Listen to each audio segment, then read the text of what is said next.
On हो गया। आप फैन भी चलता हुआ देख सकते हैं, फैन चलने लगा है और रिले से भी कट की आवाज आई। अब जब डीसी मोड यानी एसी और डीसी दोनों मिक्स हो गए आप सर्किट, यानी एसी मोड भी काम करने लगा है और डीसी मोड भी काम करने लगा है, तो इसमें क्या फर्क आता है ये मैं आपको बताने जा रहा हूं दोस्तों।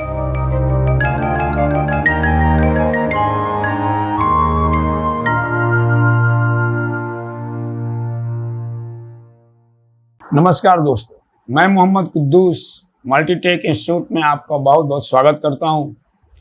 दोस्तों, आज हम लोग माइक्रोटेक चार्जर की वोल्टेज चेक करने जा रहे हैं कि कहां पर कितना कितना वोल्ट आता है और क्या वो सर्किट काम कर रहा है या नहीं, ये हम कैसे जानेंगे, इसके बारे में डिस्कस करने जा रहे हैं दोस्तों। तो सबसे पहले हमारे पास ये जो माइक्रोटेक का चार्जर है, आप जैसा कि आप देख रहे हैं, इसमें मैंने सारे कनेक्शन अभी कर रखे हैं और मैं इसे ऑन करूंगा। और ऑन करने के बाद पहले एसी मोड और डीसी मोड, यानी एसी मोड में कौन सा सर्किट चालू होता है और डीसी मोड यानी चार्जिंग मोड में कौन सा सर्किट चालू होता है, इसके बारे में मैं आपको जानकारी देने जा रहा हूं दोस्तों। इसे आप ध्यान से देखना दोस्तों। तो दोस्तों, सबसे पहले मैं इसे ऑन करने जा रहा हूं और ऑन करने के लिए मैंने स्विच को ऑन कर रखा है और मैं चार्जर को ऑन कर रहा हूं। आप देखिए कि जैसे ही मैंने चार्जर को ऑन किया तो यहाँ पे कुछ एलईडी जलने लगी है। आप अगर ध्यान से देखिए तो ये चार्जिंग एलईडी जल गई है, लेकिन हमारा ये फैन नहीं चला, ये फैन अभी तक ऑन नहीं हुआ। इसका मतलब ये है कि हमारा ये चार्जर एसी मोड में है, अभी डीसी मोड में नहीं, यानी बैटरी से कनेक्ट नहीं है। तो बैटरी से कनेक्ट नहीं है तो हम कैसे जानेंगे कि बैटरी से कनेक्ट है या नहीं, ये हमारी ये एलईडी इंडिकेशन बता देती है। और दूसरी ये फैन। तो इसके लिए सबसे पहले मैं इसमें सबसे पहले ये जानना है कि एसी मोड में कौन सा सर्किट चालू होता है और कौन सा सर्किट बंद होता है और ये कैसे काम कर रहा है, इसके बारे में थोड़ी सी नॉलेज आपको इसमें दी जाएगी दोस्तों। तो दोस्तों, सबसे पहले तो हमें ये देखना होगा कि इसमें एसी आ रही है या नहीं। हालांकि ये एलईडी जलने का मतलब है कि इसमें कुछ ना कुछ एसी तो आ ही रही होगी। तो आइए देखते हैं। ये अगर आप ध्यान से देखें तो ये यहाँ पे कनेक्टर लगा हुआ है। पीछे अगर हम दिखाऊं, क्योंकि ऑन है, इसे थोड़ा केयरली देखना है। ये आपको एसी का कनेक्टर है। तो इस कनेक्टर पर हमें सप्लाई चेक करके देखना है, जो कि 220 वोल्ट एसी आना चाहिए। इसके लिए आपके पास एक मल्टीमीटर होना चाहिए और हमें इसे एसी मोड पर रखना होगा, 700 वोल्ट एसी पर। उसके बाद हम इस कनेक्टर पे वोल्टेज चेक कर सकते हैं कि एसी आ रही कि नहीं। अगर आप दोस्तों, इस कनेक्टर पे मुझे 220 वोल्ट एसी चेक करना है और इसे चेक करने के लिए सबसे पहले मल्टीमीटर को ये ध्यान रखेंगे कि 220 वोल्ट यहाँ आता है, तो हमारे मीटर में 200 ही रेंज है, तो इसलिए हम आगे वाले रेंज पर एडजस्ट करेंगे 700 वोल्ट एसी पर। उसके बाद हम यहाँ पे वोल्टेज चेक कर सकते हैं कि आ रही कि नहीं। देखिए यहाँ पे आ चुकी है 242 वोल्ट। अब यही 242 वोल्ट यानी 220 वोल्ट या 230 वोल्ट जो भी आपको इनपुट आ रहा होगा वो यहाँ पे शो कर जाएगा। अभी यहाँ पे 242 वोल्ट एसी आ रही है, इसलिए शो कर रहा है। फिर ये ब्रिज डायोड है। इस ब्रिज डायोड के इस दोनों टर्मिनल पर एसी आनी चाहिए, क्योंकि हमारा हाथ अगर जरा सा भी हिला तो सट सकता है, इसलिए मैं इसी ट्रैक पर यहाँ चेक कर रहा हूँ। ये केयरफुली काम करना चाहिए। अब आप यहाँ पे 220 वोल्ट जो भी इनपुट आ रहा होगा वो आपको यहाँ पे शो कर गया। लेकिन जब इसमें 220 वोल्ट एसी आता है तो ये ब्रिज डायोड है। ये 4 पिन का एक डायोड है जिसे ब्रिज डायोड कहते हैं। ये क्या करता है, डीसी में बदल देता है। और डीसी में बदलने का मेन रीजन ये होता है कि ये सारी सर्किट अब आगे डीसी से चलेगी, इसलिए मुझे इसे डीसी में बदलने के लिए ब्रिज लगाना पड़ता है। अब यहाँ पे हमें 300 वोल्ट मिलेगा या 300 से ज़्यादा भी मिल सकता है। देखिए दोस्तों, अब मैं ये ब्रिज डायोड का माइनस और प्लस है, तो ये माइनस प्लस है, तो इसमें हमें क्या देखना है, वोल्टेज कि 300 वोल्ट बनी कि नहीं। देखिए दोस्तों, ये 300 वोल्ट मिल चुकी है। अब आपके दिमाग में ये क्वेश्चन होगा कि जब मैं यहाँ पे 220 वोल्ट एसी दे रहा हूँ, जैसा कि देखिए फिर से 240 वोल्ट आया, और जब मैं इसको डीसी में बदलता हूँ तो ये 300 वोल्ट डीसी में क्यों बदलता है। ये आपके दिमाग में क्वेश्चन हो रहा होगा कि लगभग ये 1.5 गुना वोल्टेज बढ़ गया। अब ये क्यों बढ़ता है, ये सारी जवाब आप अगर यहाँ पर आएंगे तो मैं आपको अच्छी तरह से थ्योरेटिकल समझा सकता हूँ, प्रैक्टिकल भी समझा सकता हूँ कि 220 वोल्ट एसी से 300 वोल्ट बनने के रीजन क्या हैं और वो कैसे बनता है, इसके प्रूफ के साथ हम आपको बता सकते हैं। तो जैसा कि मैंने बताया कि यहाँ पे आपको 300 वोल्ट डीसी आ गया, यही वोल्टेज हमें, ये कैपेसिटर लगा हुआ यहाँ पर भी हमें 300 वोल्ट मिलेगा। 300 वोल्टेज ये आ चुका है, और यही 300 वोल्ट दोस्तों ये माइनस का टर्मिनल है, ये यहाँ पे कैपेसिटर लगा है, ये माइनस का टर्मिनल है, ये प्लस का टर्मिनल, यहाँ पे 300 वोल्ट आया। तो ये आपको ये सेम ट्रैक है। उसके बाद यहाँ पर एक डायोड लगा करके वोल्टेज दिया गया है, यहाँ पर हाफ वोल्टेज, यानी जो वोल्टेज आएगा उसका ठीक आधा वोल्टेज यहाँ पर मिलेगा।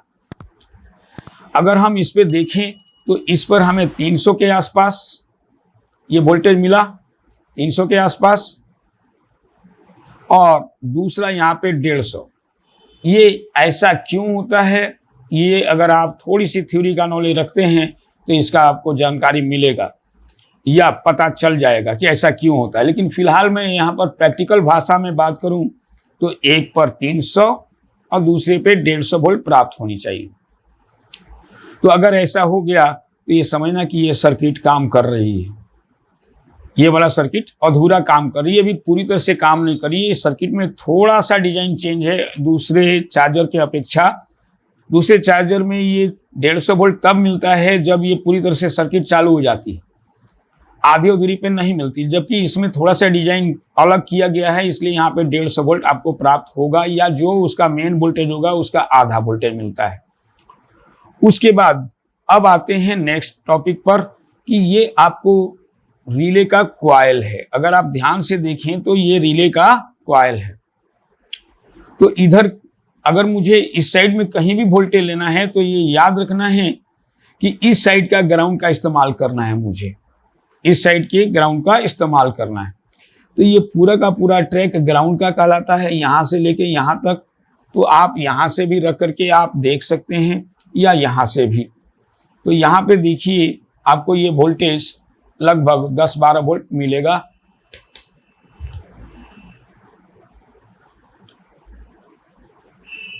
देखिए दोस्तों, यहाँ पे वोल्टेज 10-12 वोल्ट मिल गया, और फिर यहाँ से जंपर लग करके ये जो देख रहे हैं आप, ये है हमारा रिले का कॉइल। तो यहाँ से 10-12 वोल्ट आपको ये मिलेगा दोस्तों। अभी तक जो मैं बता रहा हूँ वो एसी मोड का है, यहाँ से 10-12 वोल्ट। साथ ही साथ रिले के एक कॉइल पे 10 से 12 वोल्ट मिलता है, जैसा कि आप देख रहे हैं। दूसरा इस सिरे पे भी 10 से 12 वोल्ट मिलना चाहिए। तो दोस्तों, जैसे कि हम पिछले वीडियो में आपको बता चुके हैं कि रिले के कॉइल के दोनों टर्मिनलों पर एक बराबर अगर वोल्टेज मिला तो रिले काम नहीं कर रहा है। जैसे कि दोस्तों देख रहे हैं कि इस पर भी वही वोल्टेज आ रही है जो स्पिन पर है, इसका मतलब ये रिले एक्टिव नहीं है। इस रिले को एक्टिव करने के लिए हमें इसके गेट पे पल्स लाना पड़ेगा, यहाँ पर वोल्टेज लाना पड़ेगा, इसके बेस पे वोल्टेज लाना पड़ेगा, तभी चलेगा। और इसे चलाने के लिए हमें इस लॉजिक कार्ड के द्वारा पल्स चाहिए, और वो पल्स तब मिलेगा जब ये डीसी सर्किट काम करेगी। अभी हमने एसी सर्किट को केवल चालू कर रखा है। दूसरा एक चीज और बताना चाहूंगा कि यहाँ पर जो वोल्टेज आ रही है तो इस आईसी पर भी 7805 जो हमारी आईसी लगी हुई है, इस पिन पर यहाँ पे 7805 आईसी एक लगी है, इस पिन पर भी हमें वोल्टेज मिलनी चाहिए।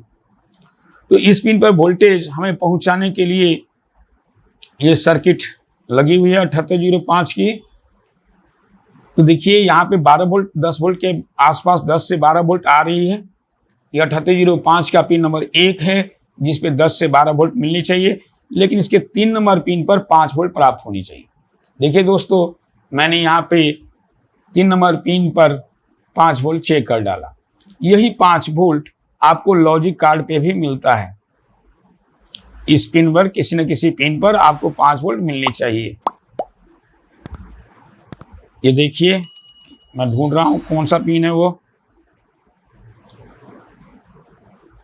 यहां पर 5 वोल्ट मिल चुका है, 3rd पिन पर है। ये 5 वोल्ट आपको यहां पे मिल चुकी है। तो यही 5 वोल्ट जब ये सर्किट चालू होता है, डीसी ऑपरेट होता है, तो पल्स यहां पे मिलती है। तो अभी तक रिले ये काम नहीं किया है, और साथ ही साथ ये रिले तब काम करेगा जब इस कंट्रोल आईसी के द्वारा पल्स मिलेगा इसके गेट पे। ये भी हम थोड़ी देर में देखेंगे दोस्तों, क्योंकि मैंने अभी डीसी जोड़ी नहीं है, क्योंकि चार्जर को अगर पूरी तरह से ऑपरेट करना है तो हमें बैटरी जोड़ना जरूरी है। फिलहाल मैं एसी मोड में कहाँ कहाँ वोल्टेज आता है वो मैंने आपको बताने जा रहा हूँ। और एक पिन और, अगर इस साइड में अगर आप ध्यान से देखिए तो यहाँ पे एक डायोड लगा हुआ है। इस डायोड पर भी हमें 15 से 20 वोल्ट मिलनी चाहिए। इस डायोड के ऊपर भी हमें 15 से 20 वोल्ट मिलनी चाहिए, लेकिन मुझे इधर की वोल्टेज लेने के लिए मुझे इस ग्राउंड का इस्तेमाल करना पड़ेगा, और फिर हमें यहाँ से 15 से 20 वोल्ट मिलनी चाहिए। हालांकि देखिए 15 से 20 वोल्ट 22 वोल्ट तक आती है, आ रही है लगभग 25 वोल्ट के आसपास ये बता रहा है। यानी यहाँ वाला भी सर्किट ठीक है। यानी अगर शॉर्टकट में ये बताई जाए कि एसी मोड में कहाँ कहाँ वोल्टेज मिलता है, तो इस रिले कॉइल पर, दूसरा आपको इस डायोड पर जो कि इस आईसी की सप्लाई प्रोवाइड करता है, साथ ही साथ आपको 5 वोल्ट लॉजिक कार्ड पर जाता है। साथ ही साथ ये एसी का सेंसिंग पिन है, तो एसी के सेंसिंग पिन पर भी हमें वोल्टेज मिलना चाहिए दोस्तों। यहाँ पर भी आपको वोल्टेज देख रहे हैं, लगभग 118-19 वोल्ट मिल रहा है। यहाँ पर भी आप देखिए तो 118-19 वोल्ट के आसपास मिल रहा है। यानी एसी ये सेंस कर रहा है, जबकि इसके फर्स्ट सिरे पे वोल्टेज ज़्यादा है अगर देखें तो, ठीक है, 130 के आसपास। तो ये वोल्टेज ड्रॉप करके इसको आईसी को सेंस करा रहा है। जब मैं बैटरी को जोड़ूंगा तो ये वोल्टेज यहाँ पे ड्रॉप हो जाएगी, और यहाँ का भी वोल्टेज ड्रॉप हो जाएगा। तो अब मैं इसके ऊपर बैटरी जोड़ने जा रहा हूँ। दोस्तों, मैंने बैटरी का कनेक्शन कर दिया हूँ।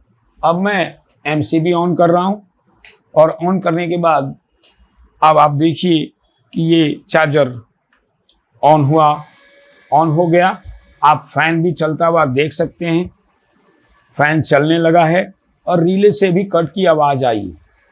अब जब डीसी मोड यानी एसी और डीसी दोनों मिक्स हो गया आप सर्किट, यानी एसी मोड भी काम करने लगा है और डीसी मोड भी काम करने लगा है। तो इसमें क्या फ़र्क आता है ये मैं आपको बताने जा रहा हूँ दोस्तों। जैसे ही एसी डीसी मोड में आएगा तो इसमें वोल्टेज में चेंजिंग हो जाएगी। क्या क्या चेंजिंग होगी आप खुद देख सकते हैं। सबसे पहले ये वाला वोल्टेज जो एसी डीसी सेंसिंग जो रेसर्स हैं, जो एसी डीसी में चल रहा है कि नहीं चल रहा है ये बताता है। यहाँ का वोल्टेज मैं आपको चेक करने जा रहा हूँ। देखिए पहले यहाँ पे वोल्टेज क्या आ रहा था, लगभग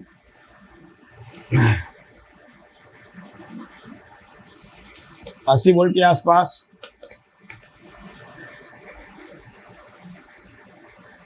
आप देखिए यहाँ पे वोल्टेज घट गया, पहले 180 के आसपास था, 85 हो गया, यहाँ पर भी 85 हो गया, यानी घट गया वोल्टेज। इसका मतलब ये सेंस कर चुका है। अगर ये सेंस नहीं करेगा तो आपका चार्जर ऑन नहीं होगा दोस्तों। इसलिए आपको ये देखना होता है कि एसी मोड में वोल्टेज जो आ रही है, जब बैटरी जोड़ेंगे तो ये वोल्टेज घट जानी चाहिए। अगर ऐसा हो गया तो ये आईसी अपना काम कर चुकी है और डीसी सर्किट को ऑन कर दिया।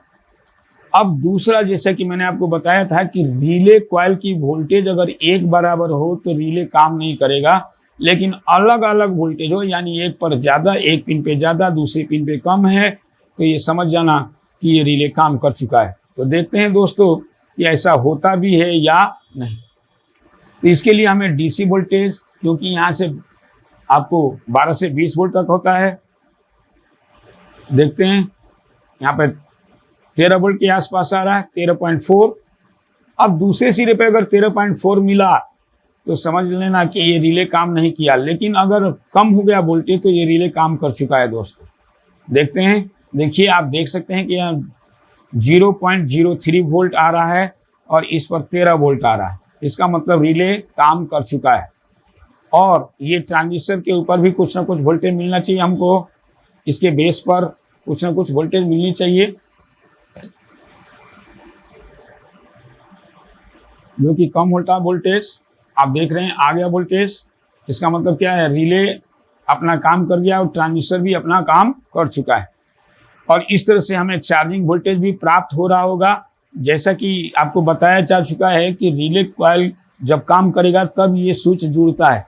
तो अब हमें यहाँ पे वोल्टेज मिलनी चाहिए दोनों टर्मिनलों पर, यहाँ पे 59 और यहाँ पर भी 59, यानी ये दोनों स्विच जुड़ चुके हैं। और इस तरह से हमें चार्जिंग वोल्टेज यहाँ पर आउट हो गई है। और साथ ही साथ जैसे जैसे ये बैटरी चार्ज होती जाएगी तो यहाँ का वोल्टेज भी धीरे धीरे बढ़ेगा। जैसे कि आप देख रहे हैं 58 के जगह पर 59 हो गया और धीरे धीरे ये और वोल्टेज बढ़ेगा। और एक समय आएगा कि लगभग 68 वोल्ट के आसपास आते ही ये हमारा चार्जर ऑटोमेटिक कट जाता है।